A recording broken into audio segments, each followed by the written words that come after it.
Hello guys and welcome back to the channel, or welcome if you're new. So Champions League dealt with in midweek. Now on the weekend we are back to league action. Saturday 3 o'clock kickoff where we take on Wolves. And for me it's a game where if Arsenal aren't at 100% and not 100% focused from the get-go, could be a potential banana skin game for us. And it's one I'm sure Arteta is drilling into the boys to not take lightly.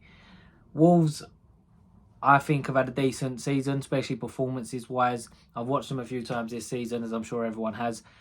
And they've been quite unlucky, and I think they're sitting in a false position in the league. They're currently sitting at 12th, but their performances definitely warrant more than that, in my opinion. You look at their first game of the season at Old Trafford, I believe it was a Monday night football game, and they battered United. I don't care what anyone says, they battered United for that whole game. Switched off at just 1 point and Varane scores to put United 1-0 up. But they battered United. They just simply could not take their chances. And who can forget the very big controversial call at the end when Onana comes steaming out, cleared out one of their players, their big striker, I can't remember his name. And that should have been a Stonewall pen. And VAR's not really been on Wolves' side so far this season. They've had some right dodgy calls. That being one of the standout ones for me personally, it was a Stonewall penalty. And in their most recent game against Fulham on Monday night, they had a couple of calls that, could have gone either way but went against them. Especially the penalty that was given against Semedo on Tom Cairney. For me, Semedo definitely made the ball first and shouldn't have been a penalty. That obviously put Fulham 2-1 up. Wolves did equalise, but then they got another sort of soft call, Fulham, at the end of the game, and ended up costing Wolves all 3 points. So I think it's a dangerous game. I think Wolves have a lot of strengths about them in their side. They're very good on the counter-attack. They've got some good runners with the ball. Unfortunately, one of them in Pedro Neto, who is obviously injured. He got injured in the Newcastle game that Wolves drew 2-2. Before his injury, he was one of the players of the season. If he was still fit and he continued his form, for example, he'd be in my team of the season right now. He had the most assists in the league before he got injured. Was playing really, really well for them. And unfortunately, he's not going to be available for them for this game. I'm quite thankful he's not going to be available. They're also going to be without two of their midfielders, Mario Lemina and Gomez, who are both serving suspensions. But we still need to be careful because they do have some very dangerous players. Cunha, I think, has had a very good season. His only problem is that he is quite wasteful in front of goal, but he's very dangerous. He's very good at coming deep, picking that ball up, spinning and dragging his team up the pitch. And that, I feel, could be a key battle in the game. Declan Rice versus Cunha, or Saliba or Gabriel if they follow him. But I can see Cunha coming deep and trying to get in front of Rice, spin away from him and drag his team up the pitch.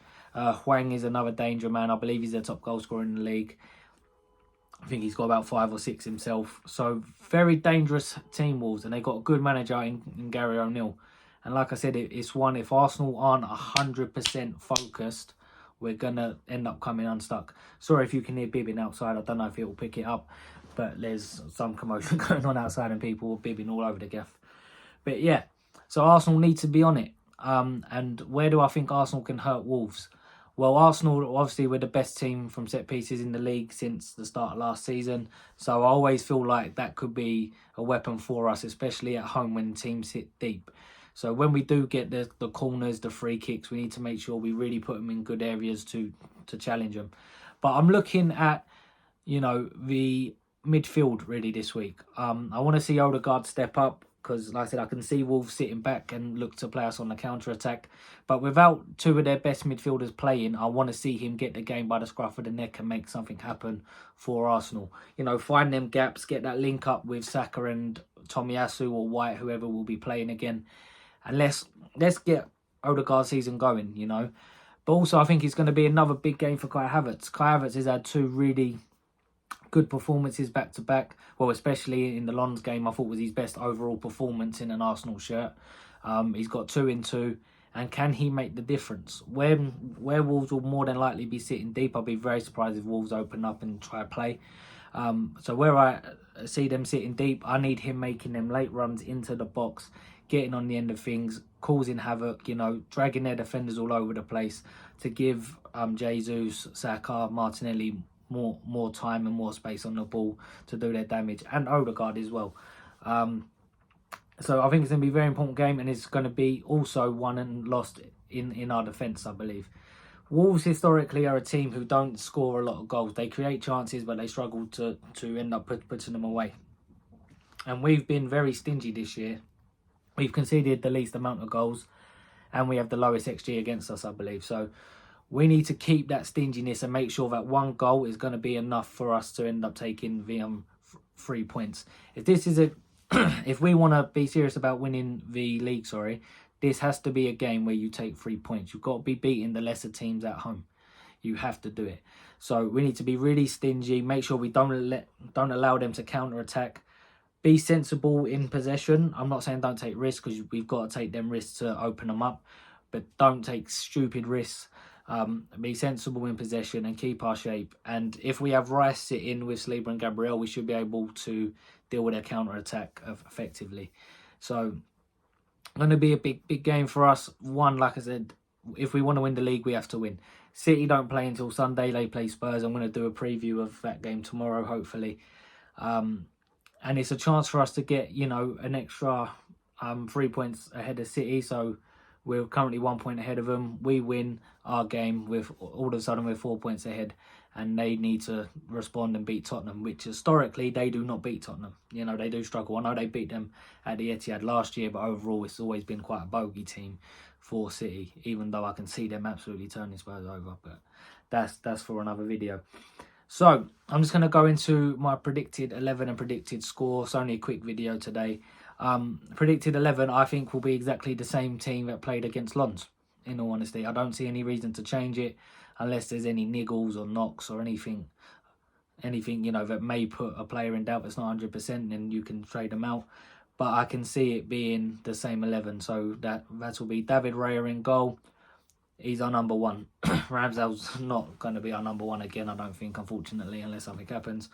I think it'll be Tomiyasu at right back. Had one of his better games in a while against Lens. And overall this season he's been really consistent and solid.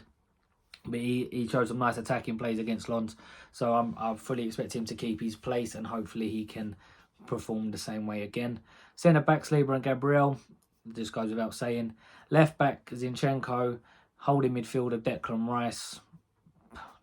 I can't even say anything more about Rice. Probably the best midfielder in the league at the minute. Well, one of them anyway, 100%. Amazing player. Martin Odegaard and Kai Havertz in front of him as the right and left 8. Saka on the right wing, Martinelli on the left wing, and Jesus up top. The only two positions I could see potentially changing in this team would maybe be Trossard in for Jesus, if Jesus is, potentially leggy, or they want to manage his minutes after he's come back from injury. And obviously he started against Brentford, and he started against Lens in quick turnaround games. Potentially they might want to start him on the bench and bring him on. But I imagine he will probably start. And then maybe they might switch out one of the fullbacks to bring White in. If they was going to do that, I think probably be Tomiyasu, because at home, getting on the ball, dictating the plays, Zinchenko is very key. But it wouldn't surprise me if Ben White started and one of those two did end up dropping out. Predicted scores. It's a bit of a tough one for me. I'm not too sure how I feel about this game.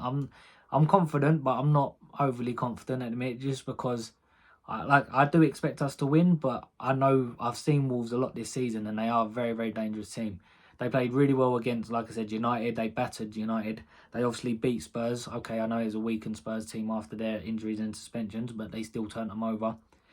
They played very well for the first half against Liverpool, and they were 1-0 up then. Could have been more. Could have got something from that game, and they've beat City.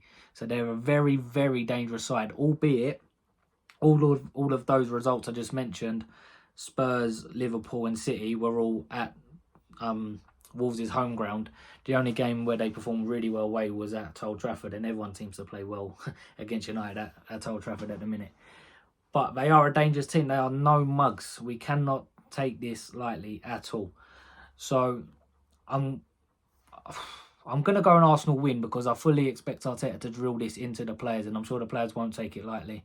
I'm going to go 2-0, but I think it'll be a tight 2-0. I think it might be a game where we struggle to score the first goal, but then when we do score, Again, it might be a struggle for a while Wolves try to stay in it. Then they might open up towards the end of the game, and then we might end up hitting them on the counter. So yeah, I anticipate a tough game, but let's see. Hopefully I'm wrong, and hopefully Arsenal absolutely roll them over, and we're looking at a nice, comfortable 3 or 4-0, and we all have a stress-free Saturday afternoon. But yeah, thank you guys for watching. Let me know in the comments what you think the scores may be. If you think there'll be any changes to the 11, if you would make any personal changes. Please do like, comment, subscribe, and please do share the page. I really am trying to grow this as best as possible, and your support would mean everything. But yeah, thank you again for watching, and have a good weekend. Thank you. Bye-bye.